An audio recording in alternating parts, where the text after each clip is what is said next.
We are live. We are live. Welcome to College Football's Peek Around the Corner with your host, Greg Flugar. We cover everything in college football because we love everything in college football. And if you do as well, please subscribe to our channel.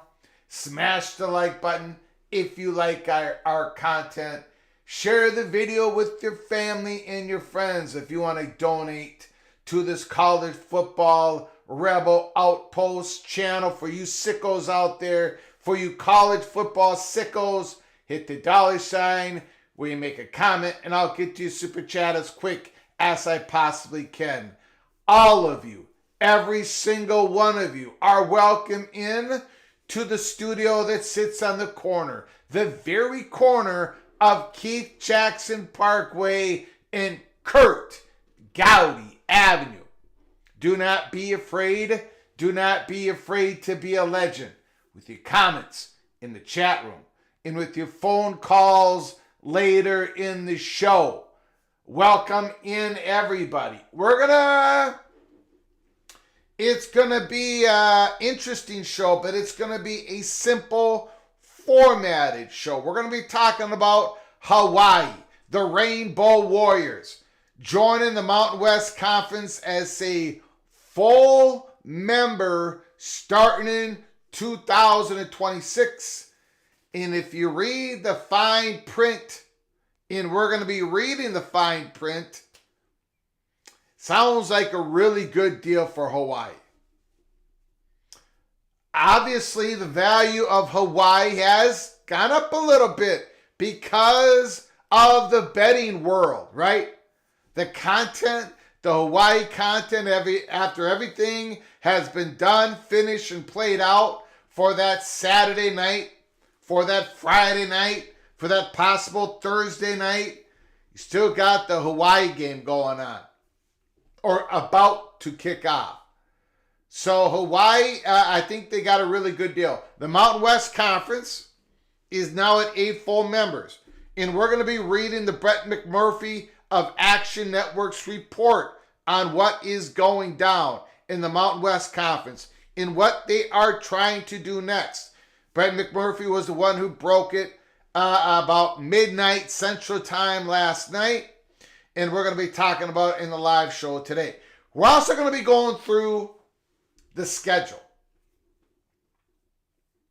of next week's games. The headliner is Texas, Georgia.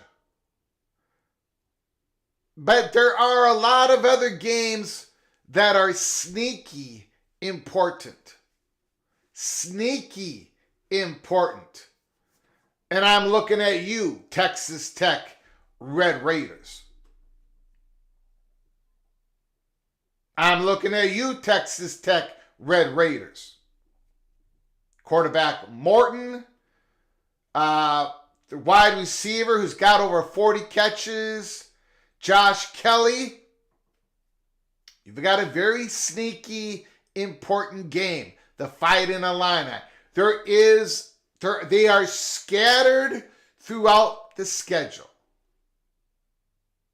And we're going to be talking about them. Tomorrow we're going to be doing our selection, our against the spread, and I've made the final ruling. I have made the final ruling. Greg the Gold of last week.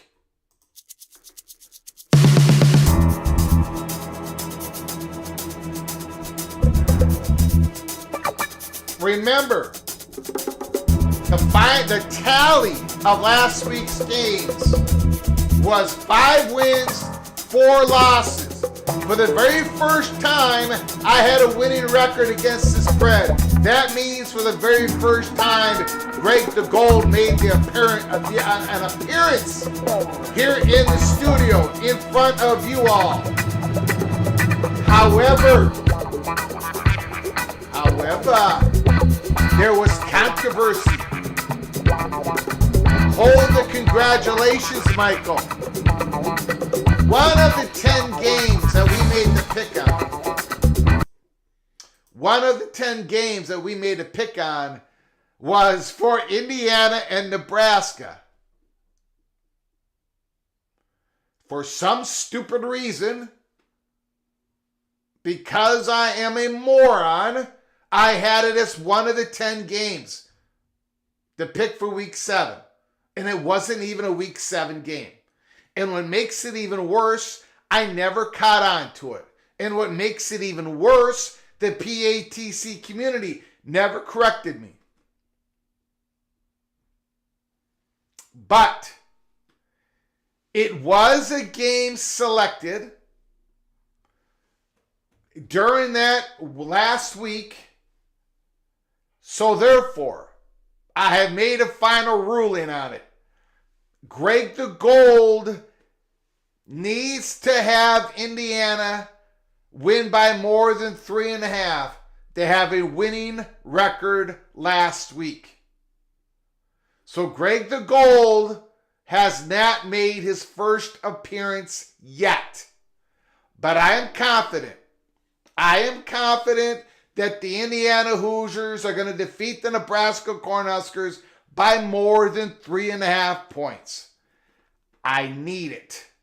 I need it to happen because the only thing worse by being a complete failure against the spread all year long is to make the ruling that Greg the Gold finally made an appearance, but yet have to backtrack and say, no, he didn't. So Indiana Hoosiers, you know what you've got to do. And the Nebraska-Indiana is not going to be part of our selections tomorrow. We both picked Indiana last week, the PATC community, who went 4-5, and myself, who went 5-4. That game is in the books. So hopefully that's all cleared up. But we're going to be going through the schedule of this week games. And then we're going to open up the phone lines. So we're going to be opening up the phone lines early today on our live show. And I want everybody to call in or put in the comments. And let's have some fun.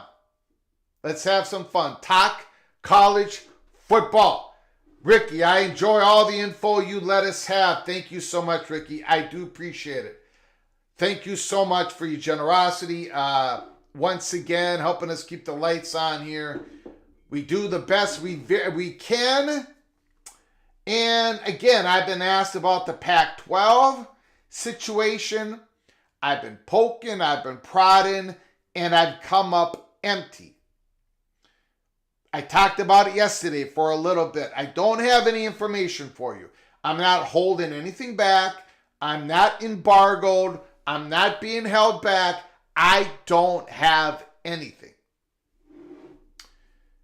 Now, according to Brett McMurphy's report, that's what we're going to go through next here, it sounds like it might take 3 months. 3 months for the media rights deal to appear, to be agreed upon, for the evaluations to be all completed of what the Pac-12 has right now before they go on and try to hook in, or they're going to hook in somebody as an 8th full member, as a 9th full member possibly. We'll find out. I'm going to keep poking and prodding, but I do not have that information.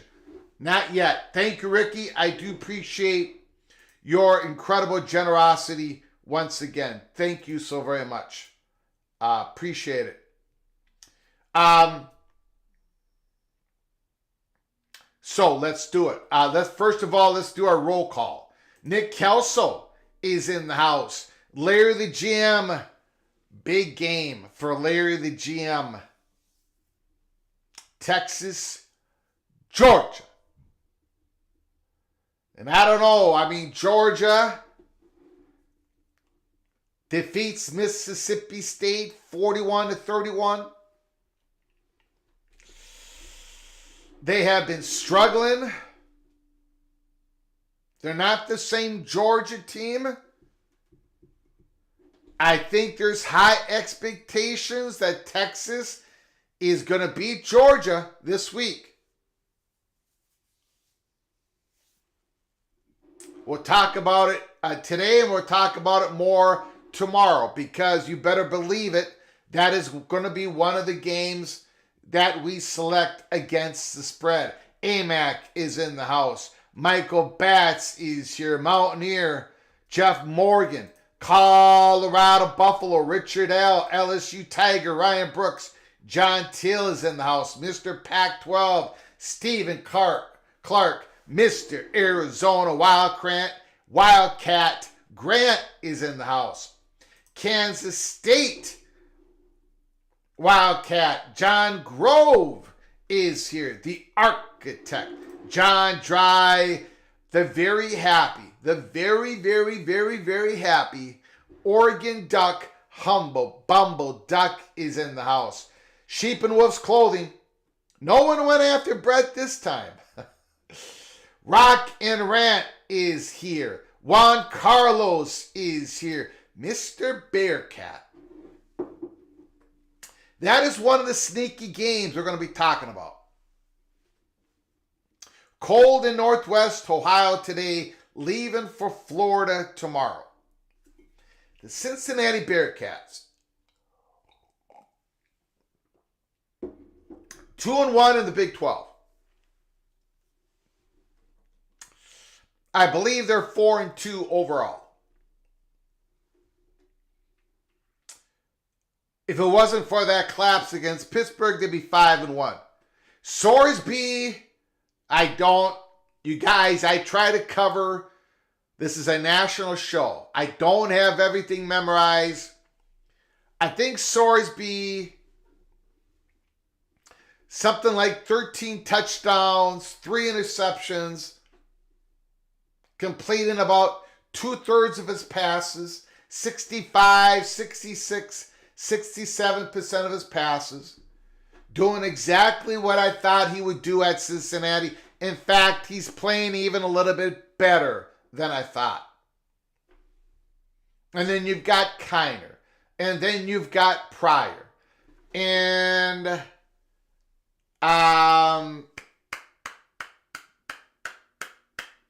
the wide receiver at Cincinnati, Xavier.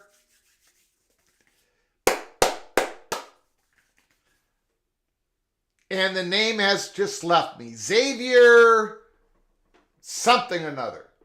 Steve will help me out, hopefully, in the chat. Look.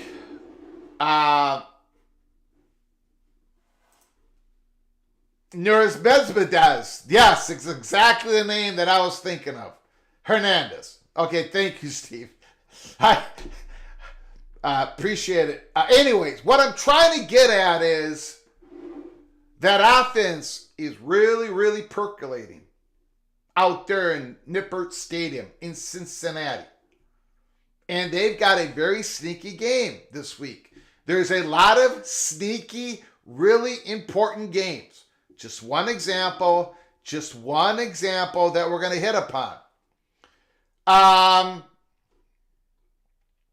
Raj Reddy from Berkeley, California. Cal fan, USC alum, but strong West Coast is good for everybody. Thank you for coming on in, Raj. I do appreciate it. Thank you very much. Tuffy Duffy is in the house. Thank you, Tuffy Duffy. MBM. Michael, I don't quite get those congratulations yet. I picked Indiana. And of course, Skaven, yes. Woo! Thank goodness. Thank goodness you did not pick my big Go Red. My Cornhuskers. Joyful is in the house. Ryan Thomas is in the house. Immaculate, Mr. Hawkeye is here. Mick Stevens, Mr. Hornfrog. Stephen McNeely, he made it in. Matt Neeson, go Cyclones all day long. The Evil Badger. Ryan Willie, don't pick a Wisconsin game. I'm sorry, but I'm going to. If you watched the live show yesterday, I'm buying Badgers stock. I'm buying it. Braden Locke, the game has slowed down for him. He is now comfortable. Tawi Walker, I talked about him during the offseason. If he was ever able to become RB1, he's got the juice and he's showing it. And Pauline, the wide receiver. Wisconsin is now, I think, has turned the Luke Fickell corner. Fickle. I think the Badgers have turned the corner. Now, I don't like saying that because I'm a Golden Gopher. But I see something in Wisconsin right now. They're going to be very tough out for the rest. And they got a couple really big, difficult games. One against Penn State. But I think the Badgers, I'm sorry. I apologize to Ryan Willie. But I actually like the direction that the Badgers are going for the rest of this year. I think they're on the uptick. And Ryan Willie, I know you want me to say the opposite, but I got to say it like it is. No matter what, I got to tell you exactly how I'm feeling on the Badgers, and I think they are about to go like this. We shall see. David Hopkins is in the house. Larry Andrick, Mr. Mountaineer with a great phone call last night. Larry GM, it's going to be a wild week in Austin. LFG is here. Charlie Atwood, we are 6-0. Yes, you are. And I think, and I talked about it yesterday, that was the Drew Aller moment. You've all been waiting for it. You've all been waiting for it, and you got it. Somehow, some way, USC made the adjustments, and they slowed down Singleton. They slowed down Allen. They slowed down the Nittany Lions running game after both guys, they both had a good first rushing attempt. One guy got 10 yards, the other guy got 8 yards. But after that, they were slowed down. Now, of course, USC was pinching up their linebackers. They were going all out. And Tyler Warren caught 17 passes. The great tight end. Penn State had the answers. And you've got to tip your cap to the quarterback who made how many fourth down conversions did Penn State make on that tying drive at the end of the regulation? 2 or 3, maybe 3. That was the Drew Aller moment. There it was. So I think Penn State is also going to be climbing here. And I think I don't know when Penn State and Wisconsin play each other. I think that's going to be 2 hot teams playing against each other. Steel Austin is in the house. Picking Cincinnati to defeat ASU won't be an upset. I haven't picked anybody. I haven't picked anybody in that game. I'm just saying, everything that we suspected from the Bearcats offense, it's happened. It has happened. Expedition Greg is in the house. Brett Yormark shut down private equity. Is this a new report? Did this report just come out?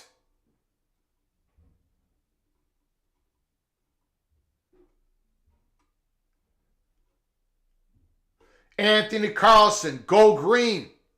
Illini Ted is in the house. Spartans and the Fighting Illini in the same house. Holy smokes. The Colden Gopher is picking Wisconsin. Wow, the Colden Gopher. Helmer Hennessy, you're going to make Big Ten Ted mad. Got eaten. So when I talk negative about Wisconsin Badgers, the Badger fans don't like me. When I talk positive about the Wisconsin Badgers, they don't like me. The main theme running through everything we do here is people do not like me. Hidden Hawaiian. About time. It's about time Hawaii becomes a full-time member of the Mountain West Conference. Thank you so much, Helmer Henderson, for your super chat, for your continued generosity for our program. Thank you so much. Larry gifted a membership, and RT was the person who was gifted the membership. RT, when you get a chance, please say thank you to Larry in the chat for his incredible generosity. Thank you, Larry, for your gifted membership. Thank you for being a member of our program. Larry Andrick and RT, both of you are officially knighted once again, Cloak and Dagger. Cloak and Dagger. Big 12 Commish was contacted a few months ago by a search firm seeking a new CEO for Live Golf. The call lasted only 1 minute. Are those two separate stories? Okay, I'm gonna have to go into Brett McMurphy's Twitter account here in a second. Edward Auburn Tiger, let's go. Again, Ryan Willie is not happy with me. Jimmy is in the house. Chris Kenny is in the house. The 26th, October 26th. That's going to be a big game. Big Saturday night. Michael Lawrence is in the house. Singleton is still injured. Still nicked up. Yeah, I did. I actually went through that article yesterday, Expedition Greg. And the previous live show, I talked about it because we knew that was going on. I appreciate it though. Dogs and Dubs, GBR. Wow. Okay, so thank you everybody. Thank you Larry and Helmer Hennison and Ryan Thomas. If Cincy wins, you need to sing WKRP in Cincinnati. Thank you for the super chat. I don't even know if Cincinnati is an underdog in that game. We will check it out. Thank you, Ryan Thomas. I appreciate it. Okay, so let's go to the article, breaking news of around midnight last night. Brett McMurphy, Action Network. Hold on one second.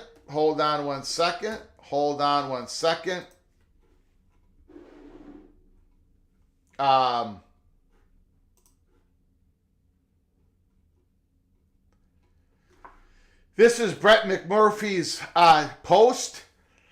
Big 12 commish Brett Yormark was contacted a few months ago by a search firm seeking a new CEO for Live Golf. The call lasted only 1 minute. There was no interest on Yormark's part. Okay, so I guess that's quite different than saying that Yormark said no to private equity. I don't believe that is the case. Let me know if there's more to that. I know somebody in the chat referred to him saying no to private equity. I don't think that is what's going on. Jackson Johnson, what's up, Flugar Nation? Thank you, Jackson Johnson. Appreciate it. Cincinnati is the favorite, so I cannot do WKRP in Cincinnati if they win. When you donate and you ask for a song to be sung, the team has to be the underdog. Thank you, Jackson Johnson. Appreciate it.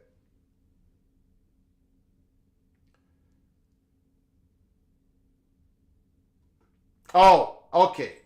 Immaculate. Some fans seem to have been worried that Yormark would leave if the presidents don't support what he wants to get done. I can understand that. I happen to think, I would say it's about 80% speculation and 20% steam. I think Brett Yormark is going to eventually get what he wants, basically, when it comes to how they expand in the Big 12 and in regards to private equity and more things that he's working on, like the scheduling, possible flex schedule, semifinal weekend. I happen to believe that Brett Yormark ultimately is going to get enough ingredients into his soup that he's going to be happy. And I think the Big 12 presidents are going to give him the leadway. That is my thinking on it. I don't think he said no to private equity. I think somebody I think might have mistyped in the chat room. Okay, so let's go back now that we got that figured out. Brett McMurphy, report. Hawaii will become a full member of the Mountain West in 2026.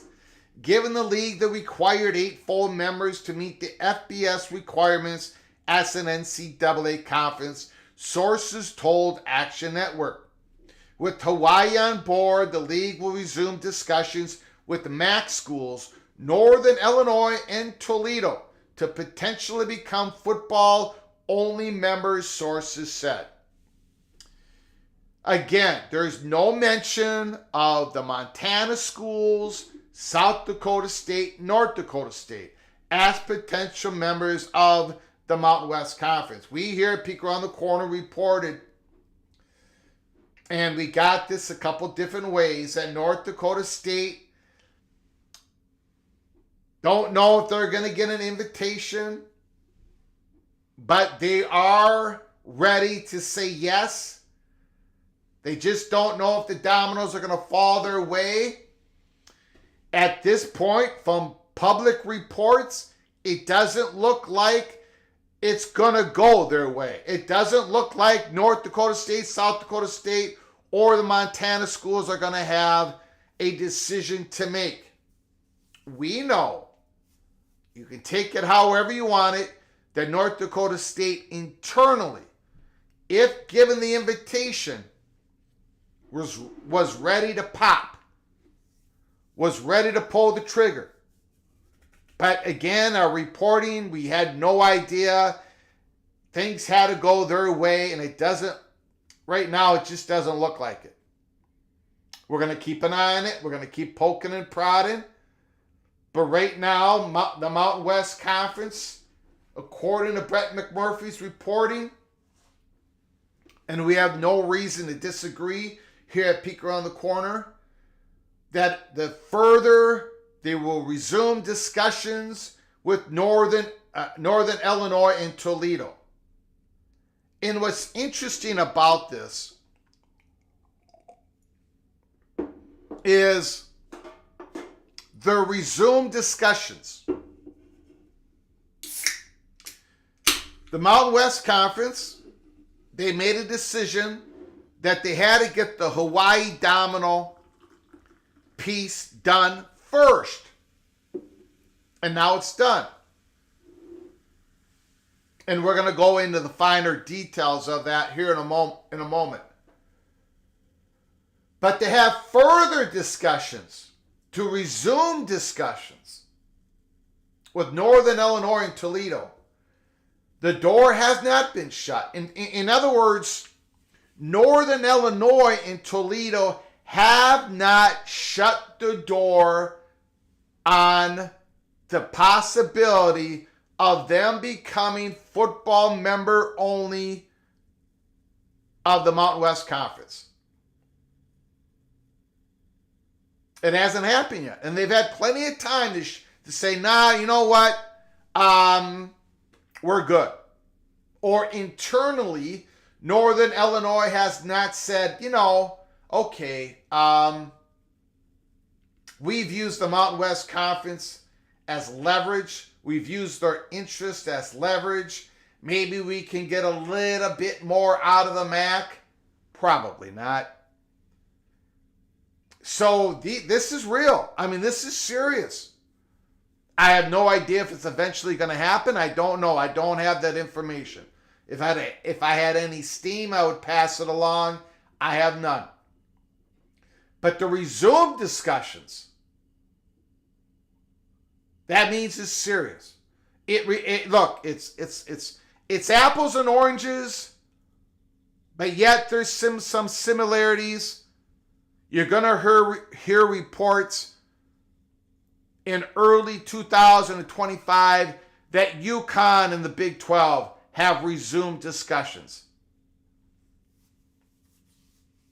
Same thing here. Last month, Action Network reported that the Mountain West had notified the MAC of its interest in Northern Illinois and Toledo about joining as football-only members in 2026.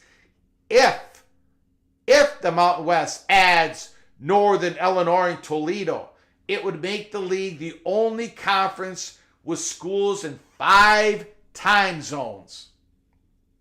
Hawaii plus the 4 time zones in the continental U.S.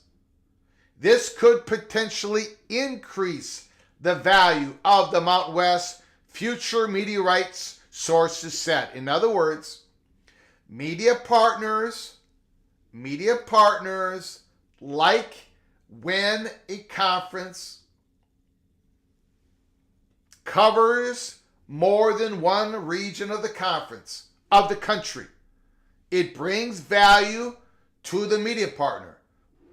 More flexibility, more possible time slots, more viewership, different diverse viewership for different and diverse advertisers who want to advertise during this live content. Just another example. It's pretty much why the Pac-12 no longer exists. And I'm talking about the Pac-12 of the last 70 years, since the 1950s.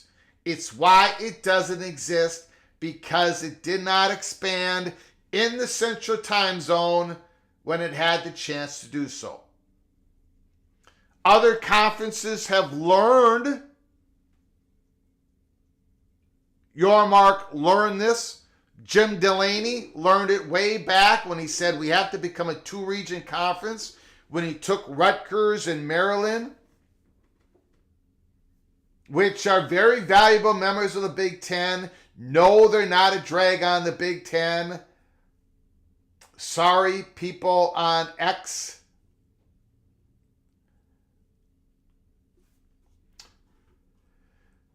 By getting Hawaii as a full member, the Mountain West rebuild is nearly complete. For the past 2 weeks, the Mountain West Conference and Hawaii had been discussing the Rainbow Warriors becoming full members. Hawaii has been a Mountain West Conference football-only member since 2012, with its non-football sports competing in the Big West. Even with Hawaii, the Mountain West still needs at least one football-only member to get to 9 members, so the conference may have 8 league games. So this conference is going to expand with at least one more football-only member, or a full member. But it sounds like it's going to be a football-only member. They need at least one, no matter what happens. No matter if Northern Illinois and Toledo both say no, Mountain West Conference still has to add another school. Not to satisfy the NCAA requirements, not to satisfy the playoff committee requirements. The Mountain West Conference has already done so, beginning in 2026 when Hawaii becomes a full member. But to fulfill the requirement internally that they want at least nine football members, so they can have 8 conference games. Now, we're going to go away from that for a moment here, and we're going to go into the fine details of what exactly Hawaii gets. The University of Hawaii agreed to become a full member of the Mountain West Conference, aligning its football program with most of its non-football sports starting in 2026. Not all of the programs, not all of the non-football sports, but almost all of them, of the Hawaii Rainbow Warriors. Once the move happens, Hawaii will no longer pay the travel subsidies to the Mountain West in football, and will leave behind travel subsidies it paid to the Big West schools in most other team sports. In addition, Hawaii hopes to enjoy greater revenues through a future Mountain West media contract. That is big. No longer is Hawaii paying travel subsidies to the Mountain West and to the Big West schools. The Big West desired to have Hawaii remain, according to Hawaii's athletic director, and was willing to consider eliminating its travel subsidies requirement if that was the deciding factor in Hawaii staying or leaving. it remains to be seen what will happen to 4 of Hawaii sports that the Mountain West does not currently sponsor: men's volleyball, women's water polo, beach volleyball, and men's swimming and diving. So there are more details there.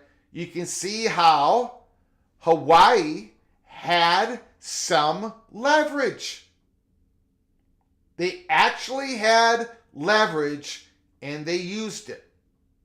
No more paying subsidies. We are going to be part of the Mountain West Conference as a full member. And for you to get on the airplane and go to Honolulu, Hawaii, and land at that beautiful airport that me and the little general did last August, and to play in that not so nice football stadium. Hopefully they do something about that, but whatever. You're going to have to pay the cost. So keep that in mind. Toledo, keep that in mind. Northern Illinois, unless part of the holdup is Northern Illinois and Toledo going to get some subsidies, travel subsidies paid to those 2 schools from the Mountain West Conference itself. Is that why we needed to have the Hawaii domino fall first before Northern Illinois and Toledo would sign on? I don't know. I've been speculating about that all afternoon. I don't have the answer to that question, but I think that might be something we are going to have to keep an eye on. That could be part of the negotiations.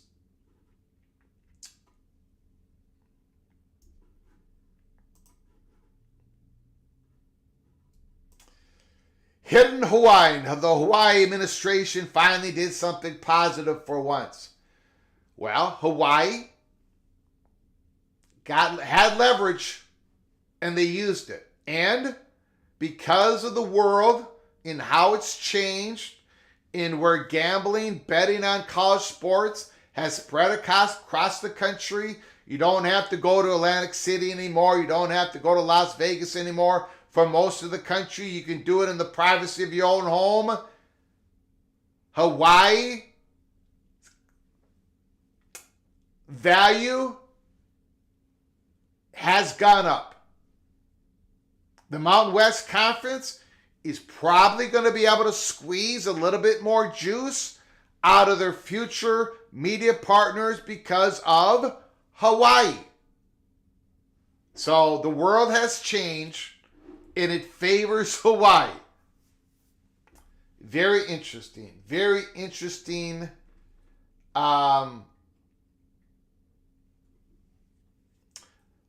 Okay. So now let's go to the schedule of this week's games. I want to talk about it. I want to talk about it before we make our selections against the spread tomorrow. There's a couple of big games this week. It's not like last week where we had 4 or 5 massive games. We do have a couple of big ones. And then we have scattered throughout the schedule some sneaky, important games. Let's go through it real quick. Tuesday, today, Troy, South Alabama, Kennesaw State, Middle Tennessee, Louisiana Tech, New Mexico State. Western Kentucky, Sam Houston. That's a sneaky, important game for the Conference USA race.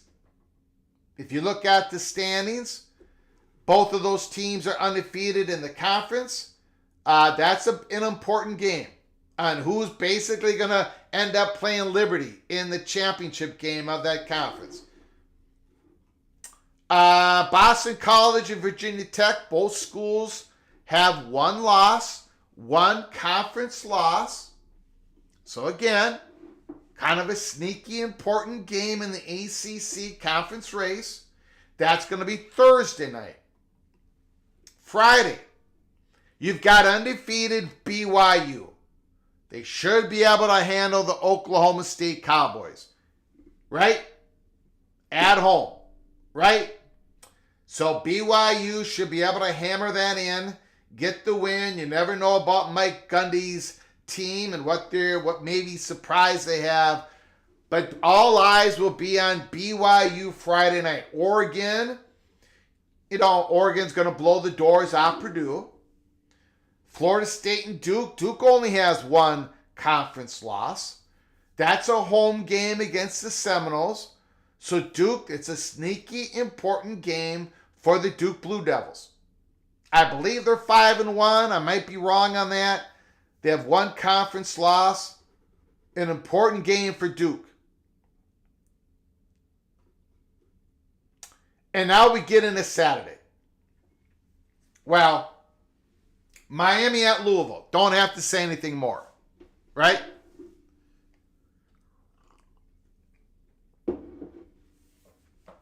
Louisville comes back and defeats Virginia.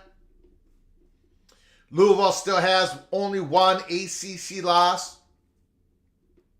Miami is undefeated. We know about what's been going on at Miami. The last two wins against Virginia Tech, against California, have been crazy games. I've talked about Miami secondary. They have a difficult time recognizing what they're supposed to be doing, who they're supposed to be covering, man-to-man, zone, whatever. It's a mess back there. And you do not want to be a mess when you're playing a Jeff Brom team. You do not want to have difficulties in the secondary when you're going against a Jeff Brom team. So, for myself, and I'm only talking for myself, this is a sneaky important game. If Miami loses this game, they're still on track. They're probably still going to make the playoffs. But the point of this is, if Miami comes out and wins, beats Louisville soundly, then my worries about the Hurricanes is going to dissipate.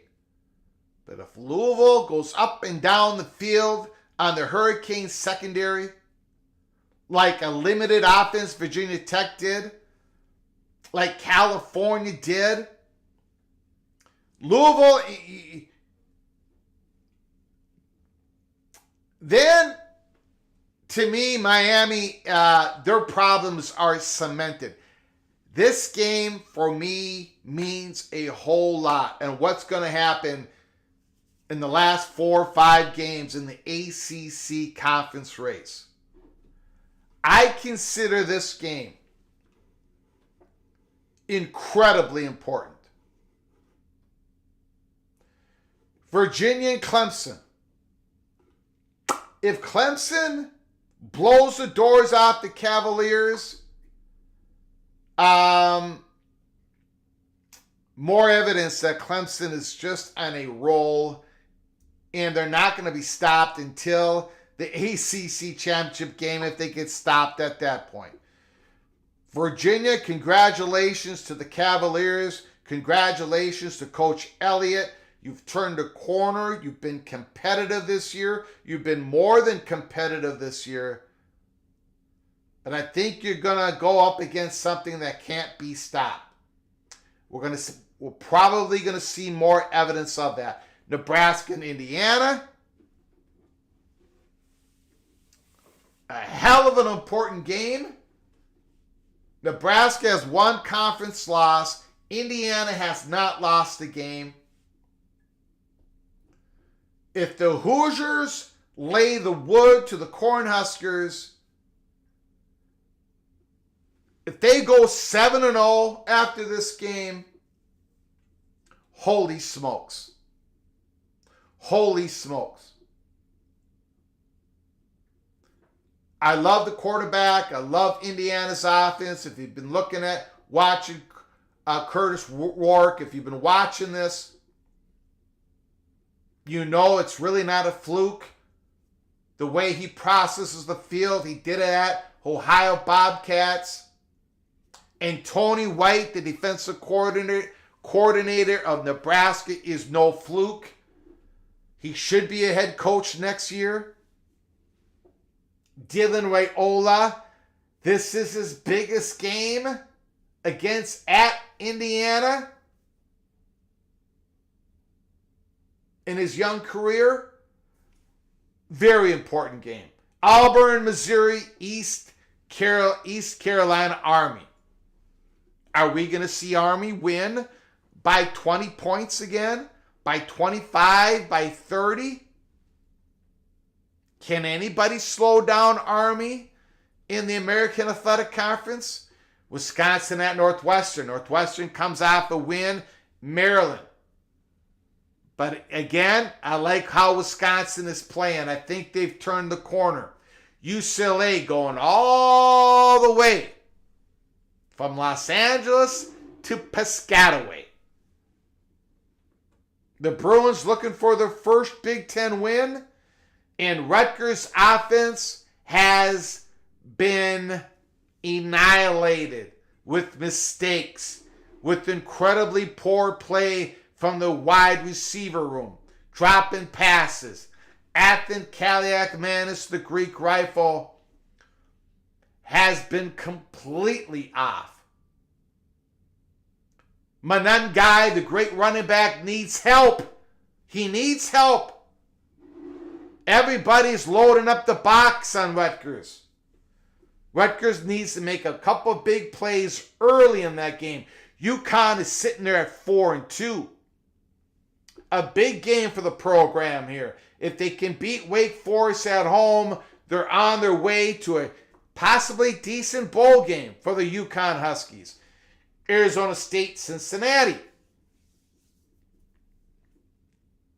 We talked about Cincinnati. Kiner and Pryor and Sorsby and Xavier Hernandez. Arizona State, Cam Scatterboo, Sam Levitt. Very important game. A sneaky game. Both are 2-1 in the Big 12. So hopefully people go and put on ESPN Plus outside of those two fan bases and watch this important game. South Carolina at Oklahoma. Alabama at Tennessee. I don't know. I don't know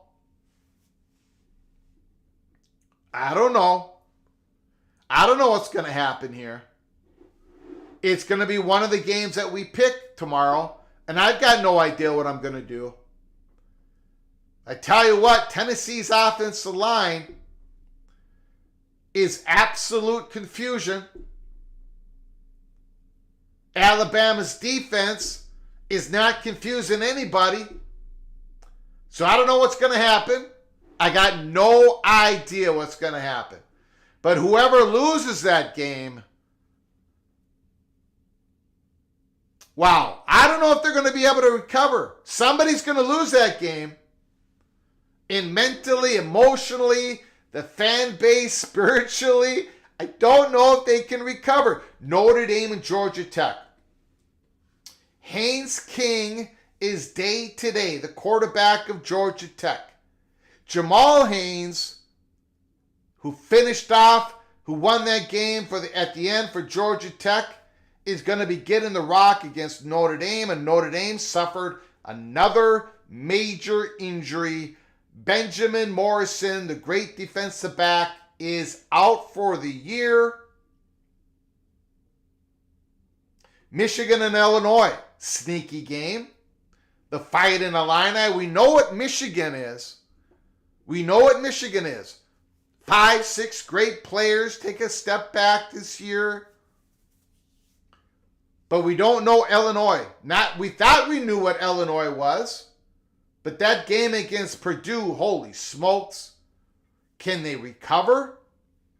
50-49 victory over Purdue at home. Can the Fighting Illini recover? We're going to find out against Michigan. Navy, are they going to win by 30 against Charlotte? Navy plays Notre Dame October 26th. 7 days after Notre Dame plays Georgia Tech, Charlotte plays Navy. Notre Dame has a much more difficult game leading up to the Navy game than what Navy has to do here. Very interesting situation. Washington State, are they going to continue on? Are they going to get to that 11-1 record? They're favored to finish 11-1. Can they continue to knock off the teams that they're supposed to knock off? USC, going across the country to Maryland. USC has lost 3 tough Big Ten games. Could have won all 3, but they lost all 3.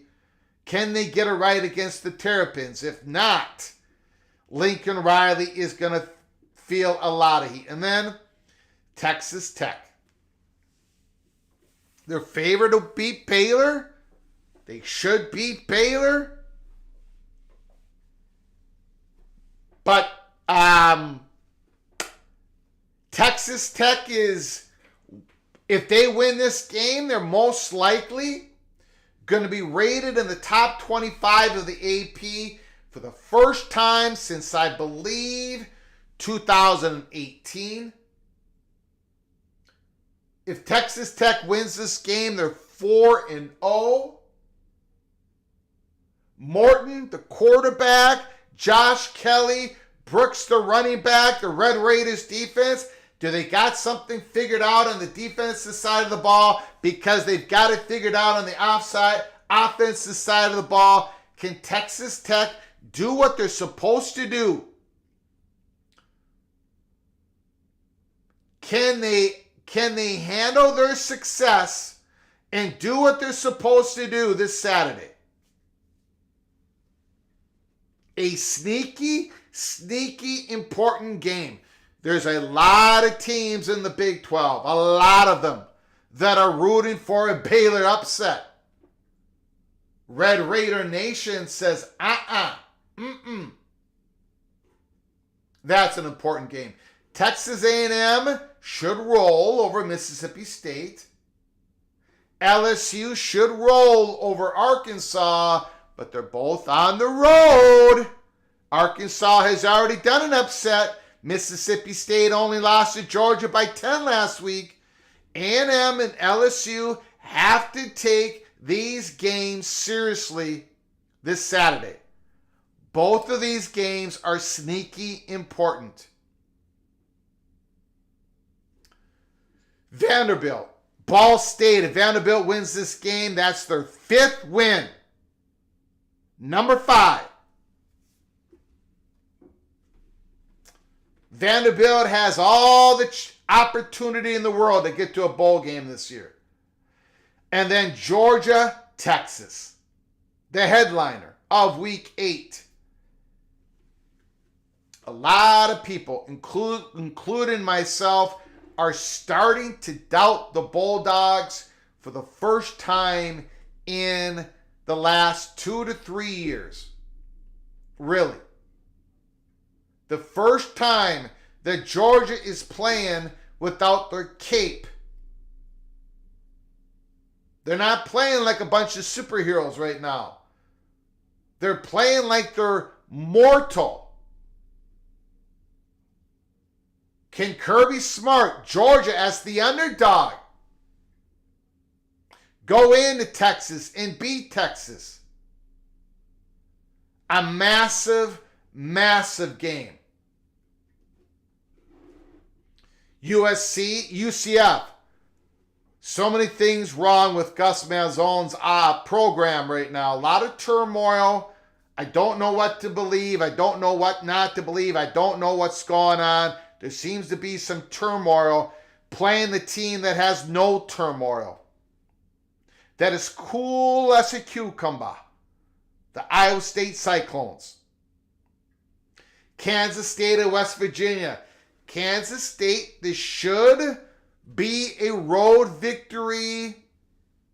Neil Brown has gotten his seat a little hotter with comments that he made. It would behoove Neil Brown to pull off this upset, to beat a top 20 team.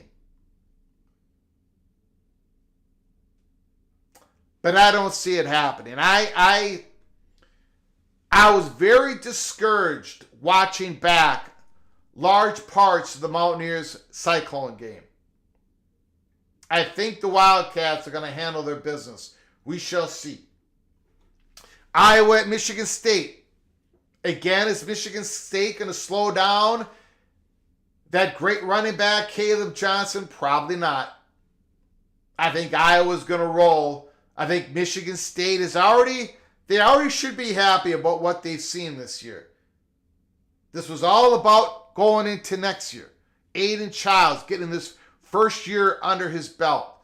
And next year they're going to get some defensive new blood in there. Kentucky, Florida, Billy Napier. The seat is hot.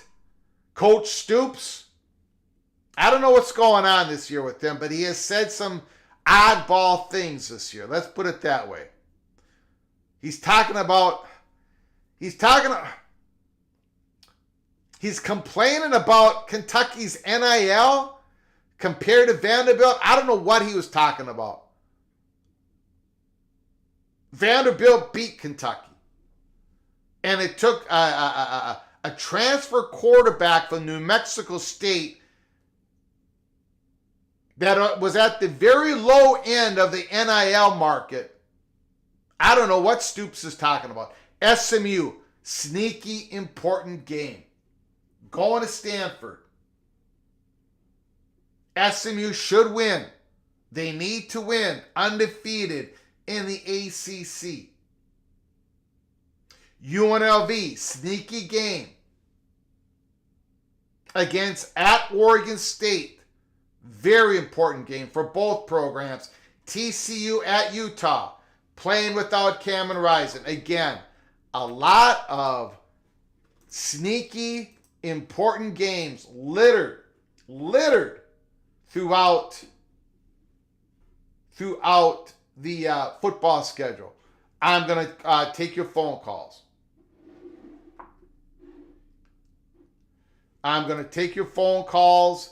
Let it rip. Talk about whatever you want to talk about in college football. The phone lines are now open. 763-260-1333. The number is at the bottom of the screen on the ticker. On the old ticker, 763-260-1333. Give us a call. And let me know what you're thinking here. Call from Rick. Rick is on the line. Thanks for calling, Rick. I appreciate it. Let her rip, my man. What's going on, sir? Hey, I'm trying to get a grasp of the what might be with the Big Ten playoff games, and I'm thinking if it goes to a 16-team playoff, and the Big Ten gets 4 AQs, that you might have on Big Ten Championship Day, number 1 of the Big Ten plays number 2, and that's a night game.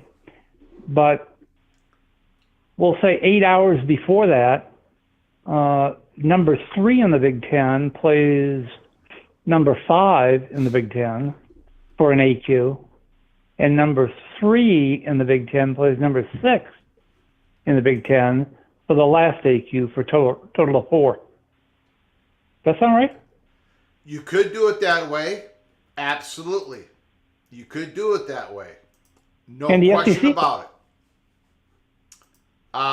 I had the exact same scenario sent to me about 2 months ago when I was scrambling my brain on how could they work it out if they don't go into pods? Because I know that the Big Ten doesn't want to go into pods. So how are they going to figure out their home and away schedule? How will they figure out who's home, who's away on those so I was being sent some scenarios. That was one of the scenarios that was sent to me. It did not answer the home and away question, but that is very intriguing. If the Big Ten, we'll use the Big Ten for example, like you just used it. If they get 3 automatic qualifiers, well, the Big Ten championship game is 1 and 2. That decides the Big Ten champion. And both of them get an automatic qualifying spot, right? Correct. I think 3 would probably play. You have 3 versus 5, 4 versus 6. In the scenario that I was sent, it was 3 versus 6, 4 versus 5. But I get your point. Very interesting. And with 4AQs, and the SEC could do the same thing. Yeah. On SEC Championship Day. But what type of TV ratings and money would that generate? Those extra 2 games per conference. Yeah. That with an AQ riding on it for the winner. Yes. Big money. Yep. And actually, now that I think about it, that scenario would not be a conference game. So you won't have to worry about the home and away. That is Correct. championship weekend. That is a champion. You're right. That is a championship weekend. 13th game. Neutral. All 3 of those games would be neutral site games. Yeah, 13th game of the season. Yep. Now, if you are a conference that is going to get 2 automatic qualifiers, I guess there's no way to juice that, right? There's no way you would have a conference championship game and both those 2 teams would go to the play, would be the 2 automatic qualifiers. I would think you'd have to. Yeah. And the other question I had for you was regard to unequal revenue sharing within the conference. Now, the ACC is virtually obliged, are they not, to do that for FSU and Clemson? Unequal revenue sharing. Now they do have a performance unequal revenue sharing. They've already got that. They're already going to be using that, right? They're going to be using, if you get to the ACC championship game, if you get to the playoffs, you're going to be making a little bit more of the total revenue money. What Florida State and Clemson are, so they've already got a performance-based baked in. They've already got that done. What Florida State and Clemson are trying to do is get a viewership performance in the unequal revenue sharing part. And they're negotiating on that right now. I don't know if they're going to be successful on that. But you are correct. They already have something done when it comes to performance. If they're able to achieve that, to get that done, yeah. Do you think the other Power 4 conferences would feel obliged to have to do the same thing? I don't think they would have to feel obliged to do it. Again, if you notice, the ACC just included women's basketball as part of the metrics on performance. Once you start throwing in a bunch of metrics, it starts to even out. right? It starts to even out the unequal revenue sharing, if that makes sense, It right? makes sense. Because everybody is trying to get their advantage and all. And, oh, now we're going to be doing, grades, APR, whatever.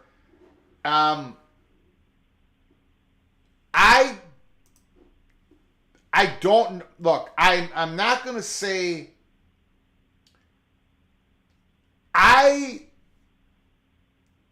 can see a future in the next Big Ten and SEC media deal where the bigger brands of each conference gets a little bit bigger slice of the pie. Or maybe a performance type of thing. I can see it. But I generally don't think it's going to be anything earth-shaking. Like, I don't think it's going to be a whole lot more. Like, I don't. Ohio State, Michigan, Alabama, Georgia, look at how much they make. Look at how much they make as an athletic department versus the bottom 8, 7, 6 schools of both those conferences. And then look at the difference between what Florida State makes in the bottom of the ACC. Ohio State and Michigan, they already make over $100 million more than the bottom of the Big Ten. Alabama, Georgia, Texas already makes well over $100 million than some of the SEC programs. So them getting $10 more million in Mississippi State, how much, I mean, does that really, they might do it, but I don't think they're going to do it in a sense that it hurts the internal relationships of the SEC and the Big Ten. They might color outside the lines a little bit, but I don't think they're going to rip up. I think there might be a little bit of performance, maybe a little bit more to the bigger brands, but I don't think it's going to be anything. I don't believe it's going to be anything earth-shaking. That's my opinion. And when you said yesterday that the SEC and the Big Ten are putting the squeeze on Notre Dame, is that both in scheduling and in sucking up prime time hours on national TV? All of the above, because it works in all scheduling. I mean, look, if the Big Ten and the SEC has a scheduling alliance, and USC is expected to play an SEC team 2 times out of every 3 years or whatever, do you think USC is going to continue to play Notre Dame? I don't think so. It would. I think it puts. Again, it's just another way for the Big Ten and the SEC to grab more money, more resources for the athletic department in a way that Notre Dame cannot match. Notre Dame cannot do that. So that puts the squeeze on Notre Dame. Yeah, and Notre Dame also had Purdue on their schedule this year, Yes. and Ohio State last year. Yes. So they've been tapping into some Big Ten money. Absolutely. And the Big Ten has enjoyed that relationship as well. But if they're going to be doing this Big Ten and SEC scheduling arrangement, which I think is going to happen, I think,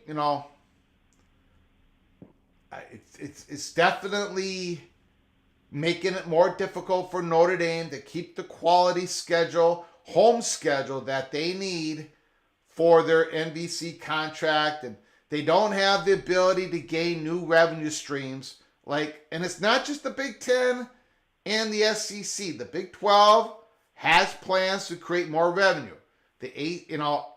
Notre Dame only has so many ways to go about it. So, Thank you for your time. yep, I appreciate it. Thanks for the call, man. Thank you.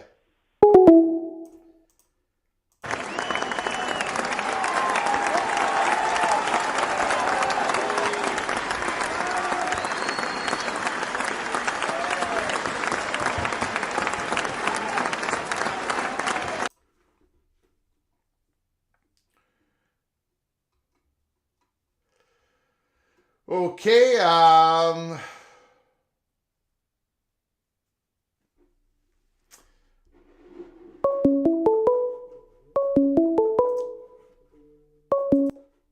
Call from Immaculate. Immaculate, the line is yours. Let her rip, sir. I figure I better call in before chat gets me too riled up here, Chief. Yeah, I was gonna make a comment. Let me make a comment first, and I'll let you take over. I have no problems with people saying that they don't watch the Big Ten or they don't watch the Big 12 or they don't watch the SEC, whatever. But what I do get a little bit like people say, well, this team is no good. They're a bunch of, I could never watch that team, whatever.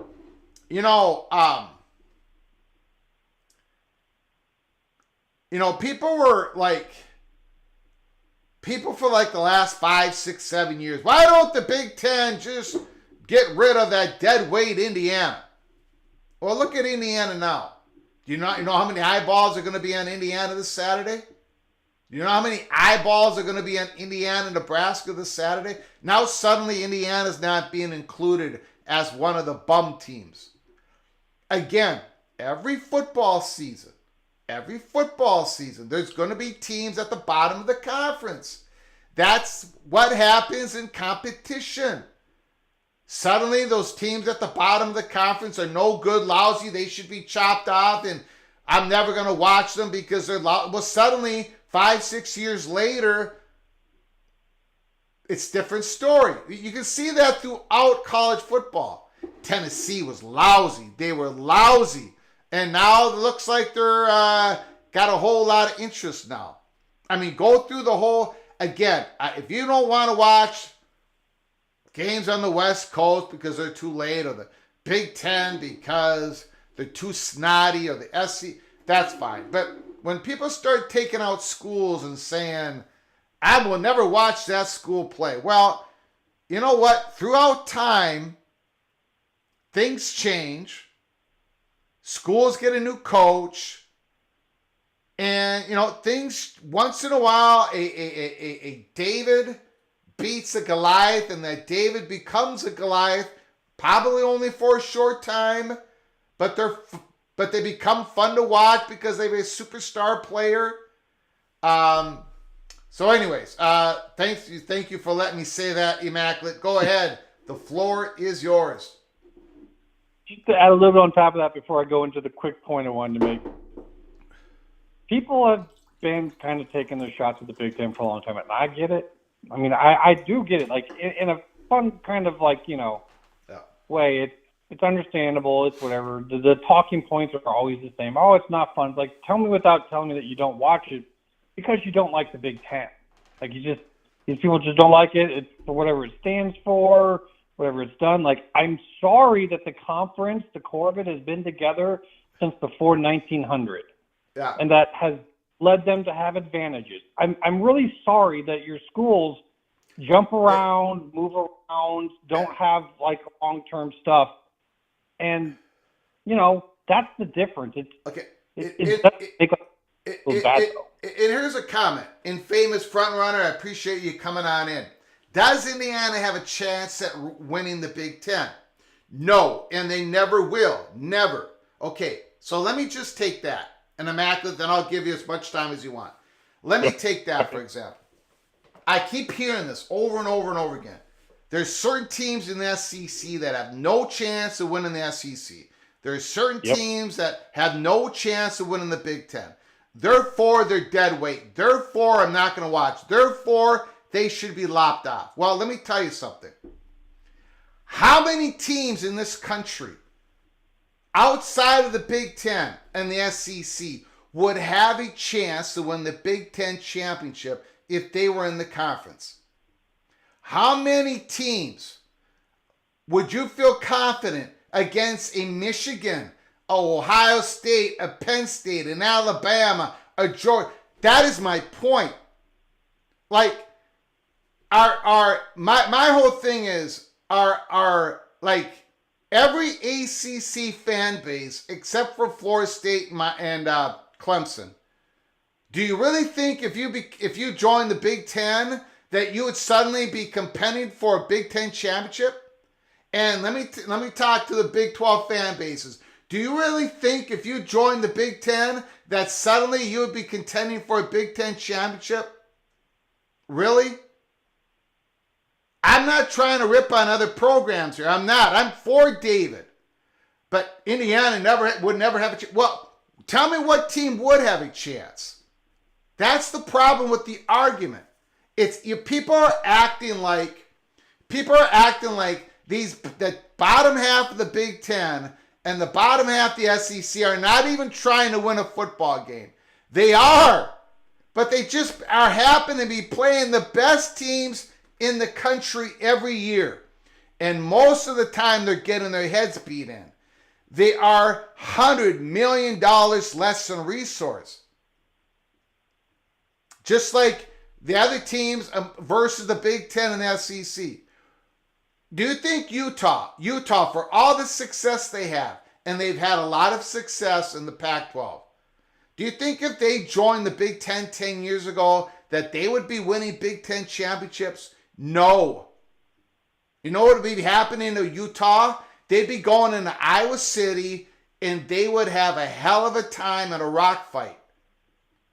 You think they'd be going into Wisconsin and whipping Wisconsin? No, they would not. And those are teams that haven't won the Big Ten championship. I think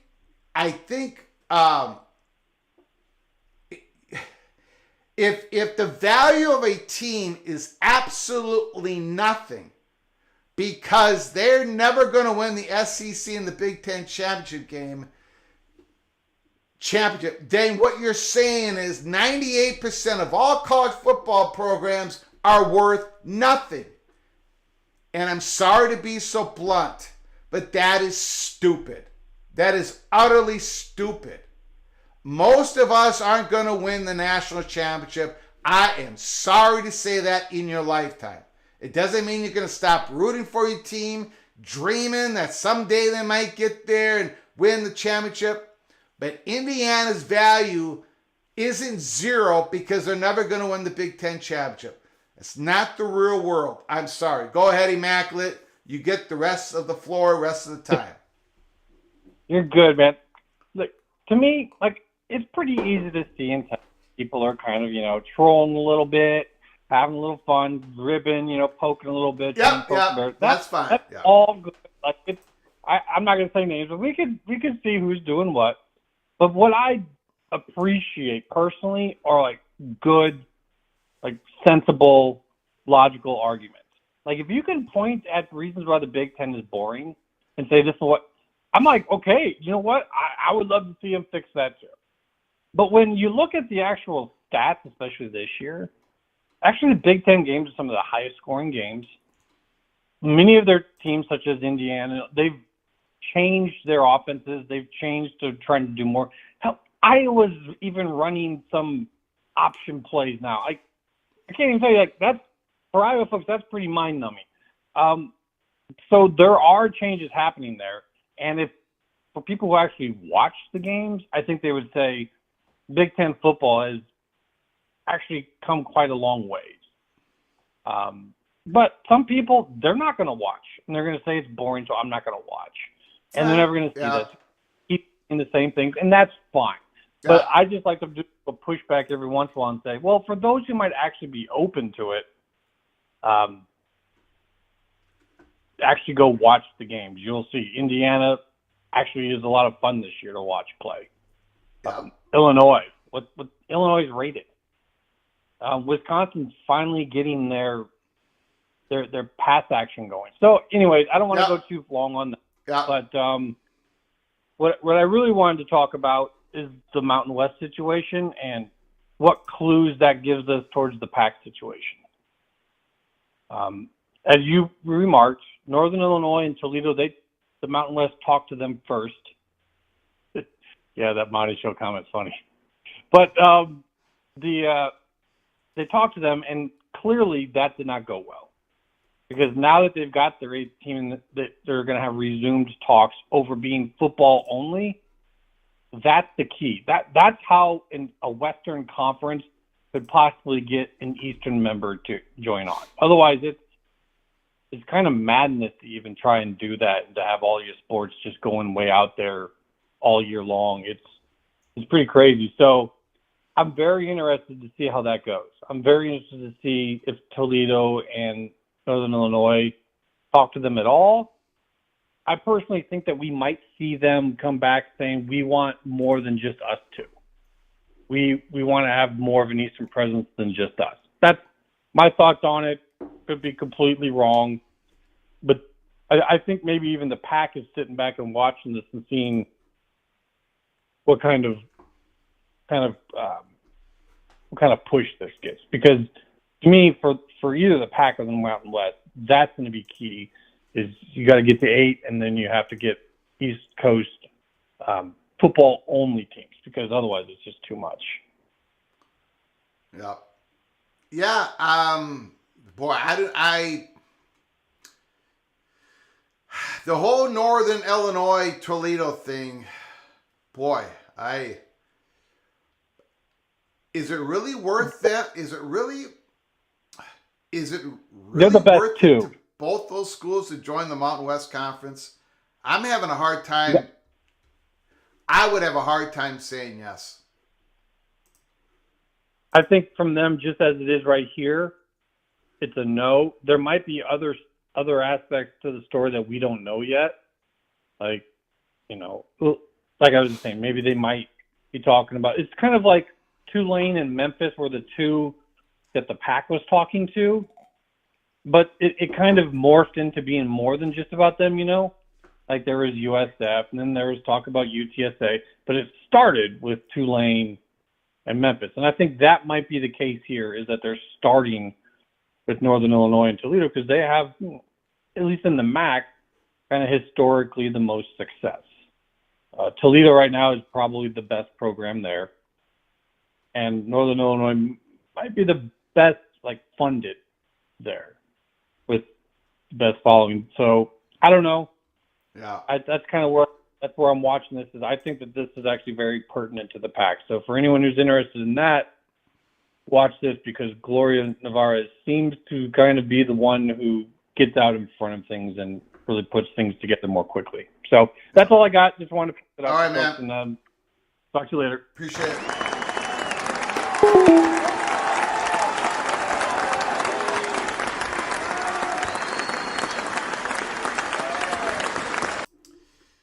Steven, my main reason is simple. Why? What's the motivation to join the Mountain West Conference aside from the money? You get a little bit more money, but football member only. So you're not bringing the other sports, and then you got to figure out what you can do with the other sports. Man, I don't know. It seems like a Call from Steve, Bearcat Steve, the floor is yours. Let it rip, sir. How you doing today, Greg? I'm doing good. How you doing, sir? You got an important game this week. Yeah. Hopefully our defense will show up and stop the run, and Arizona State might be thinking the same thing that they have to do. Yeah. You think it'll be a high-scoring game? I think it will. Yeah. It's I know that Cincinnati gets one of their defensive linemen back, who's a pretty good player, and that's going to help. Anything will help against Scatterboo. Anything will help.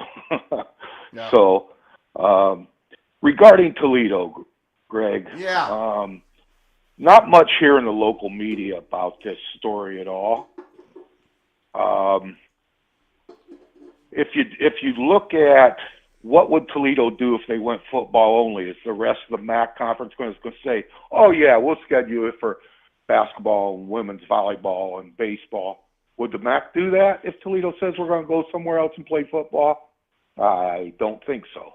I don't think so either. I don't think so. And there sure better be some travel advantages thrown in that contract for Toledo. I'm not even talking about Northern Illinois. I'm talking about Toledo.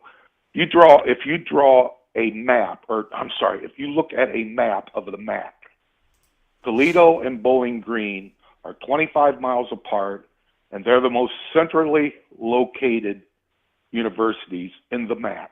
Mm-hmm. Okay? They've been there for a long time. They've got great relationships. Here we go with the relationships things again. They got great relationships with all the other MAC schools. Do they make money? No. But are they going to make double in the Mountain West that they would in the MAC? I think once the accountants get a hold of everything and the finance people get a hold of everything, they're going, would we rather get on a bus to go down to Athens, Ohio and play OU? Or do we want to fly out and play Hawaii? Do we want to get on a bus and go over to Kent State 2.5 hours? You know, I just for football, and then try to, if the MAC tells them we don't want you anymore, then try to schedule men's and women's basketball and ladies volleyball and baseball. Try it. I just don't see it. I don't see enough incentive for them to make the leap unless the money's just unbelievable compared to where they are now. And isn't there like a political situation? I've been told that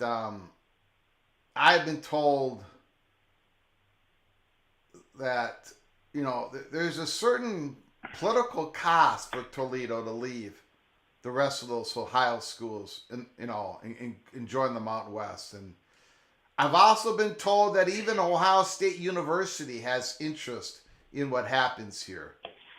They do. So they do. And so does Cincinnati. Yeah. They do. I mean, you've got Bowling Green, Toledo, Miami of Ohio, Akron, Kent, and Ohio University. Yeah. You've got 6 MAC schools. Now, all the political stuff, Greg, I'd have to do some research on that. But just looking at it, Ohio State, Cincinnati doesn't want that to happen any more than the rest of the MAC schools. Yeah. They just don't. They don't. So it's in fact, Michigan State doesn't want Toledo to go anywhere. Their proximity to those 2 schools is unbelievable. So yeah. You know, it's I'll never say never. Yeah. But man, I don't know that it makes much financial sense unless they're going to make a hell of a lot more money than they're making now. Yeah. And then you're going to bust up.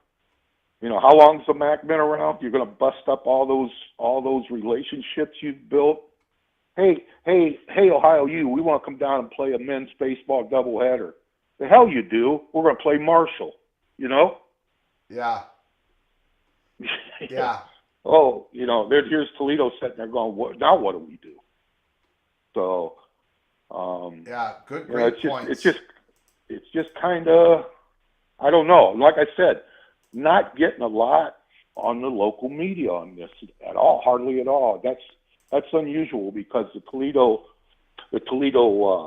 TV stations and so forth, the Toledo media, they're on top of the University of Toledo pretty good, and haven't been getting a lot of that. So for what that's worth, Greg, that's my 2 cents worth. Well, I appreciate you 2 cents, man. I appreciate it a lot. Thank you, sir. All right, have a good day. All right, appreciate it. Steve, Mr. Bearcat.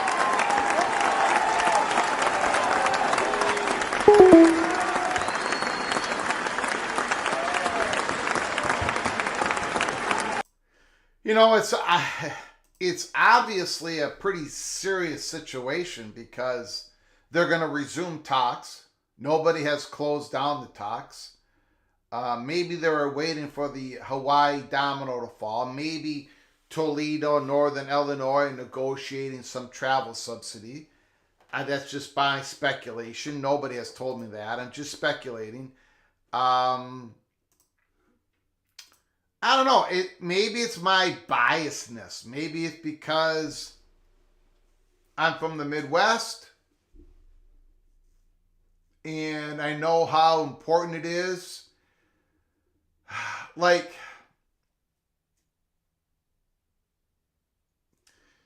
I don't know.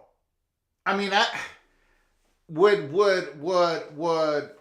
Northern Illinois and Toledo being football members only of the Mountain West, would that hurt their ability to schedule non-conference games with the Big Ten?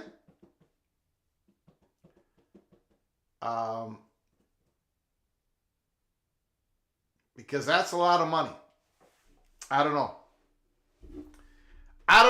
I just can't. I can't see it happening. But obviously, we might be seeing it happen here pretty soon. Phone lines are open 763-260-1333,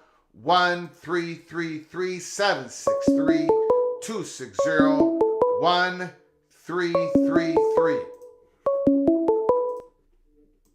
Call from Immaculate. Immaculate, the floor is yours. Hey, just real quick, wanted to share this after Steve's call, which is great. But just one little detail for folks to understand, and this is something that's not very well known. The NCAA rules are pretty specific about this in terms of in division. If either one of these schools is going to go join the Mountain West, unless in football only, unless the MAC drops football, they cannot stay. Like, they have to pick one or the other. You're not allowed to just kind of throw your sports around however you want. So they would have to look at like a conference like the Horizon.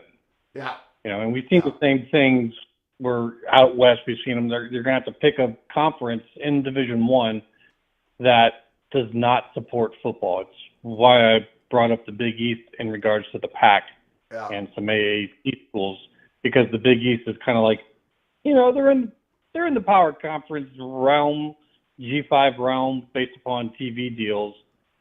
But, they don't have football. So just that's all. I just want to add that to that so people can kind of understand, like, how big of a deal this is. Like, it's not just taking your football out of the MAC and putting it in the Mountain West. It means making an entirely different conference your home conference other than the MAC. So it's that much bigger of a choice. It's like, me personally, it's really hard to see these two go. So we'll see. But that's it, man. I'll get out of here. Next call. Appreciate it. Thank you. Yeah, I should have made that clear. Look, if Northern Illinois and Toledo teams join the Mountain West in football, they're going to have to move their sports out of the MAC. Basketball teams maybe to the Horizon. We're going to take it serious because Brett McMurphy's reporting it, resuming talks. It's going to be very strange. And I understand the Mountain West motivation, trying to get into every time zone, right, to increase their value to their current media partners.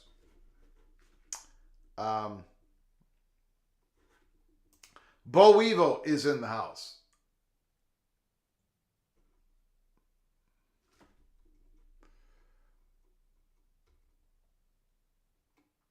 Good call, Steve. Yes, great call by Bearcat Steve. Cincinnati, Arizona State. I think that game's on ESPN Plus. Big game.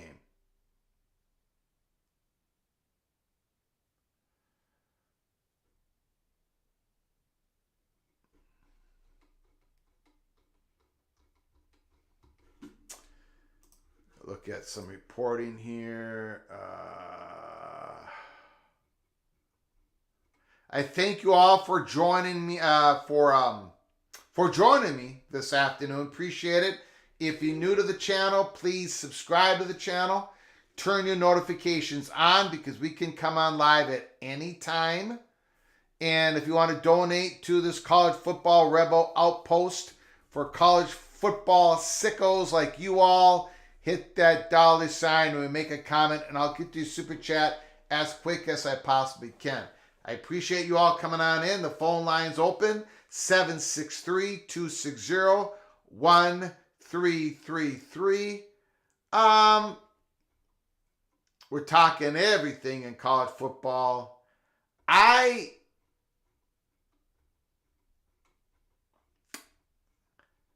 asked this question yesterday. I was on a football, I was texting, I'm on a thread with certain people, and we're talking about the G5 race. I asked this question yesterday about what happens if Navy or Army defeats Notre Dame and then runs the AAC table. What if Army or Navy goes undefeated, wins every one of their games, and if Boise State runs the table and only loses, their only loss is a 3-point loss at home to Oregon? What happens? What happens? I'm on a text thread. I'm not going to tell you who it is, whatever. Some people who own media sites and things of that nature. There's 5 of us talking.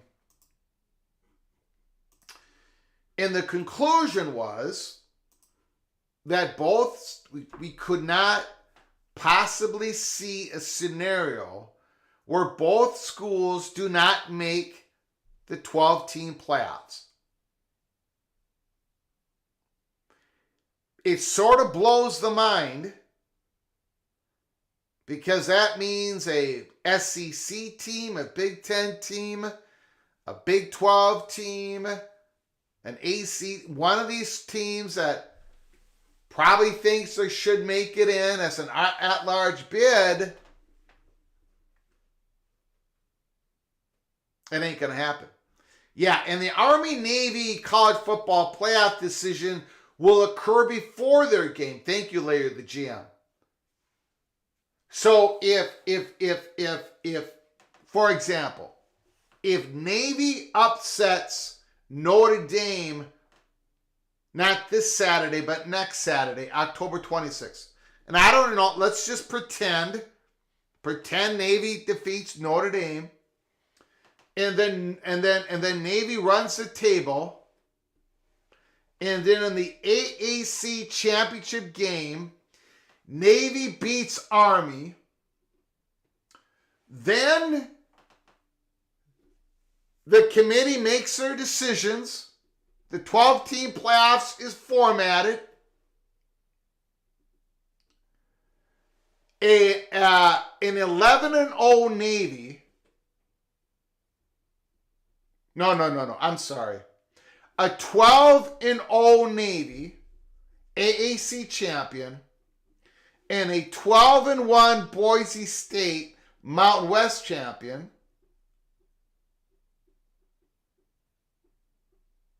I cannot see them both being denied. I know that sounds crazy because I get it. People are going to yell at me because a 13-0 Florida State was just denied into the 14 playoffs last year. But I cannot see Boise State being denied. And I cannot see a Navy that defeated Notre Dame and goes 12-0 is denied. And then that Navy-Army game the week later has nothing to do with the playoff decision.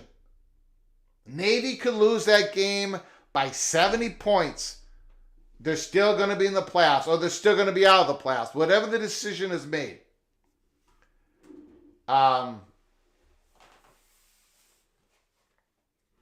Greg, what do you think of Big Ten Ted's thoughts that if Boise State wins out, they will be in the top 10 and not the 12th seed? Yeah, I think the Big Ten Ted is correct.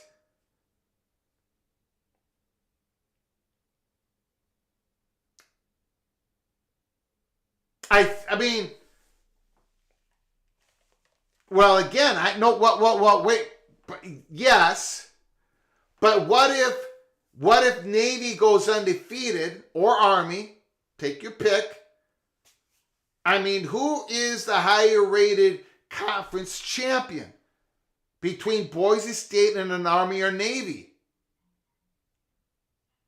I would think it's Army or Navy is the highest rated champion because they have the bigger win. Notre Dame, they're thumping everybody. And then Boise State is an at-large team. So it might be Army and Navy. We keep thinking. And I'm guilty. We keep thinking the highest rated G5 champion is the 12th seed. We might be looking at this as the highest rated G5 team is the 10th seed, and another G5 team might be an at-large as an 11th seed. Now, again, if Notre Dame beats both Army and Navy and Boise State loses another game, this is going to be a hilarious, people are going to look back and say, what a stupid conversation Greg Pflugar had with the PATC community. That's fine. It's fun to talk about. I think so.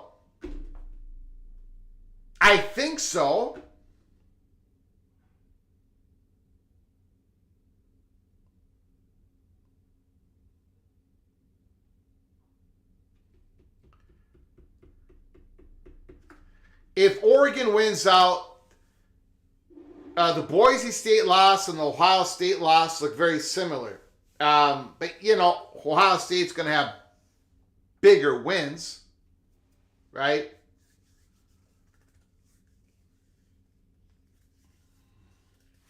Boise State's at 15th right now. If they win out, I think it'll be tough to keep them out. Army's at, 22?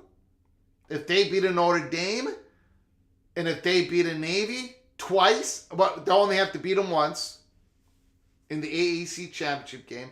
It depends a lot, it depends on what happens with Oregon, correct? Where Oregon goes, so does Boise State.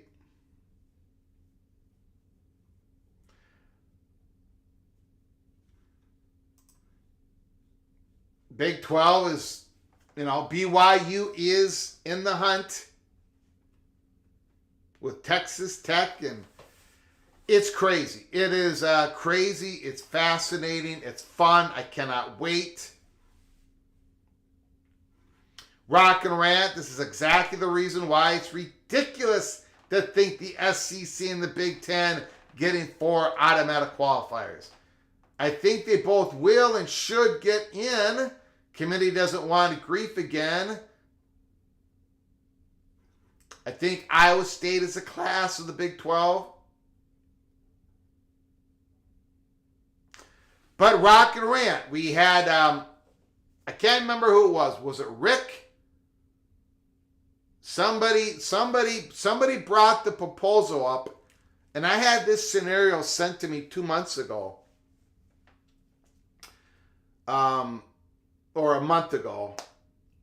It might have been even Rick or whoever called me. But what if there's 3?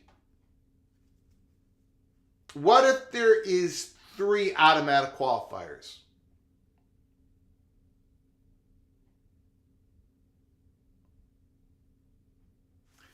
Let me push the envelope just a little bit more.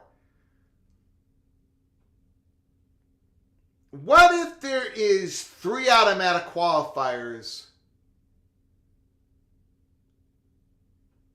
Well, let's begin this way. What if there's 3 automatic qualifiers for let's say the Big Ten? You have the championship game between 1 and 2. The Big Ten championship game. The winner is the Big Ten champion. The loser of the Big Ten championship game gets an automatic qualifier spot.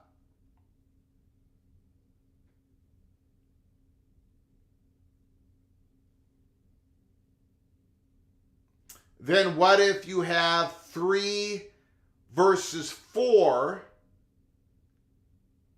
to get the next automatic qualifying spot? So you have 2 games.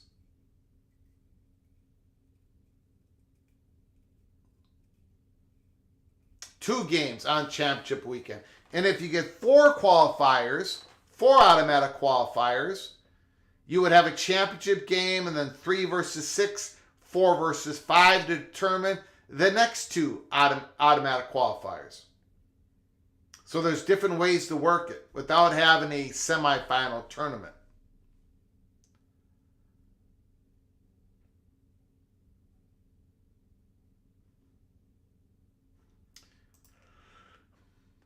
Two G5s will never get in.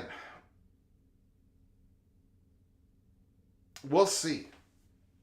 I've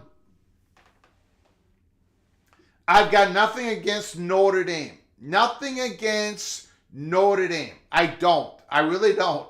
Sometimes it sounds like I do. I don't. I completely... a large portion of my family is Catholic. I have family in Chicago. There are fighting Irish fans. The King family. My aunt Irene King. Her family. Irene King is the sister of Maxine Pflugar. My mother, Irene King, and all of her family. Mary King, Teresa King, Patrick King, Michael King, who... rest in peace. A cousin of mine who was a hero of mine with Down syndrome. He passed away quite a while ago. Michael King, Patrick King, the whole Irish family. They're big Notre Dame fighting Irish fans. My family is Irish, Catholic. I get it. I absolutely get it. I understand the pageantry. I understand the history. I understand the value. I just happen to be a Golden Gopher fan. But large parts, I get it. I get the cultural, I get it all. But I'm rooted against Notre Dame, against Navy and or Army, whatever happens here. Because I want to see this scenario play out. I don't know how you keep an undefeated Navy or an undefeated Army out of this 12-team playoff. And I don't see how you can keep a 1-loss Boise State Mountain West champion out of the playoffs. I don't see it.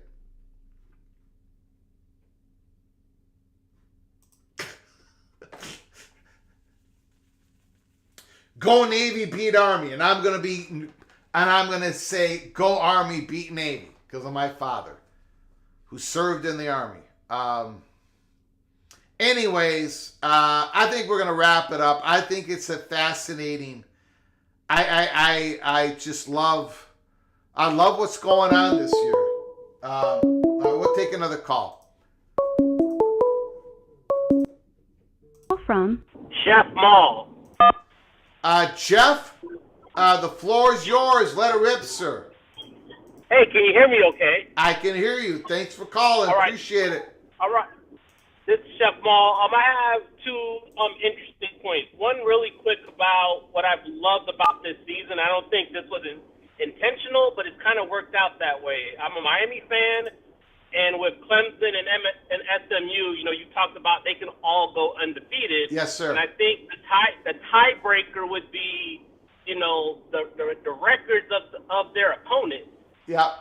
So what what I found interesting Saturday was the two games I followed the most was Cal versus Pitt and Louisville versus Virginia, because Miami doesn't play Virginia or Pitt, so I found myself rooting for teams we've played. And I think because that's your tiebreaker, right? Yeah, so if you want to get in the playoffs, you have to. It's a new way. It was a fun way to kind of watch the games this weekend, and it was just something I noticed. And I think if they're all undefeated, that's going to be something interesting in those last couple of weeks. Yeah. And in terms of the 12-team playoff, in terms of a lot of people saying the SEC must have 4 every year, I think it's so much. It's not about amount of SEC teams. It's about amount of quality brands can they put on TV. So if your G5 school is Boise, a team that does good ratings, or in this case, the Army or Navy, they would do good ratings. Then you're more likely to, all right, let's get them in, and maybe that 9-3 Missouri team, we don't need to fight for them for the 12th spot. We could easily put a Boise in there, or in the case of in the ACC, if Miami and Clemson are your two 10-11 teams, they'll probably both get in, versus if it was Wake Forest and Pitt, just say, well, you might get the politics because we need the brand. So I think when it comes towards this 12-team playoff, when they're picking those teams, I don't think it's just going to be necessarily the conference as much as the brand. Because if the SEC team is, let's just say Missouri, a non-traditional brand, versus a Clemson, I think if it's almost a tie, I think Clemson's going to get in over a Missouri if it's just about brand recognition or just what team do we pick. Mm-hmm. So I don't know how you feel about that. Well, I'm hoping, I don't want to sound too naive here, but I'm hoping that, they go by the resume, right? They go by the resume. I'm again, I don't want to sound naive. I understand the brand element to all this, and I understand it's a business and they want eyeballs, and I get that, but hopefully they go by resume. And again, I think a large part of it is a lot of people in power do not want this committee to have all this power.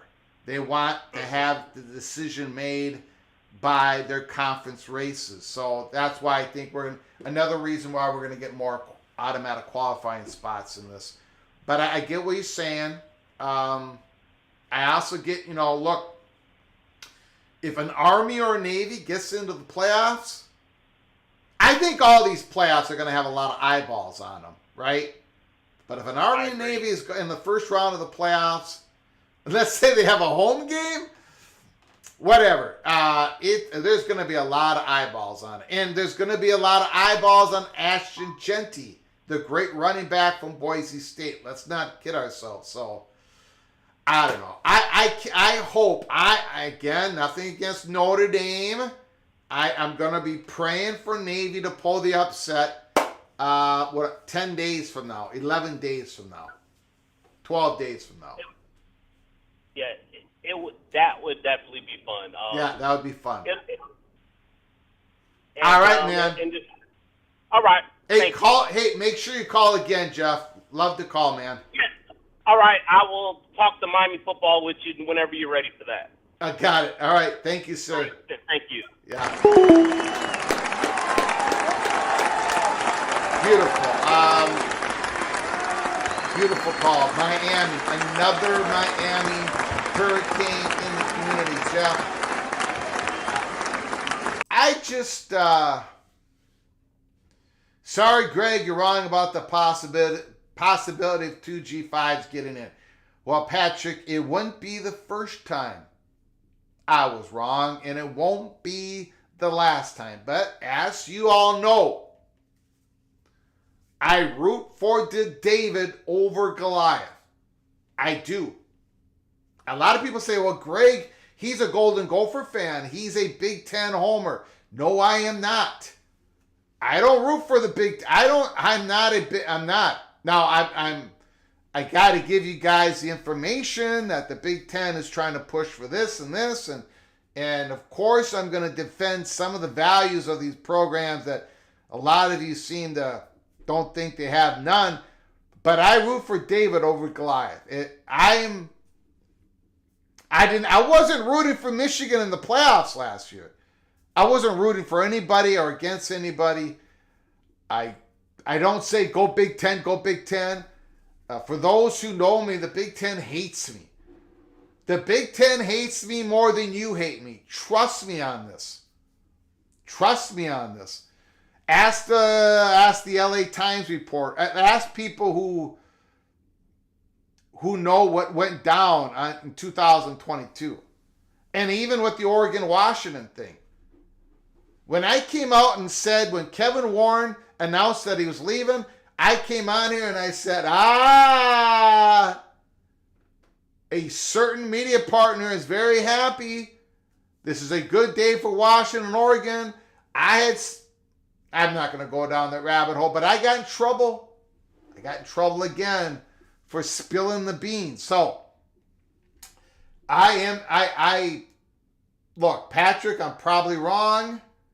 But let's just see what happens on October 26th.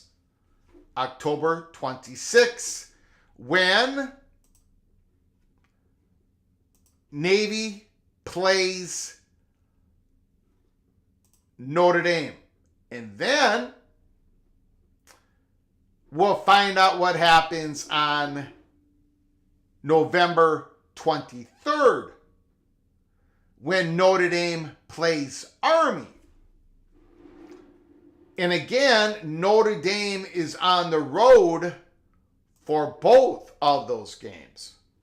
So anyways, a lot of excitement. Hidden Hawaii, and this Boise State team's not getting in. Can you imagine a scenario if Oregon runs the table, goes 13-0, the number one team in the nation, and Boise State runs the table and their only loss was against Oregon in Oregon where they only lost 3 points and Boise State doesn't make it in? I'm going to be rooting for this scenario. I'm going to be rooting for an Army or Navy to run the table, Boise State run the table. And I'm against anybody and any team that can stop it from happening.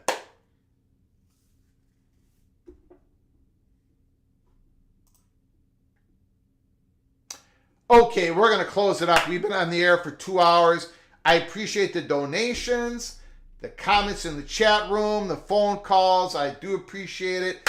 Tomorrow, selections. Tomorrow, we're only one day away from Greg the Gold.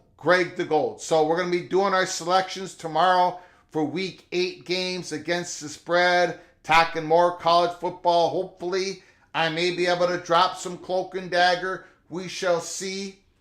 Before you leave, smash the like button. Before you leave, subscribe to our channel and turn on those notifications because we can come on live at any time.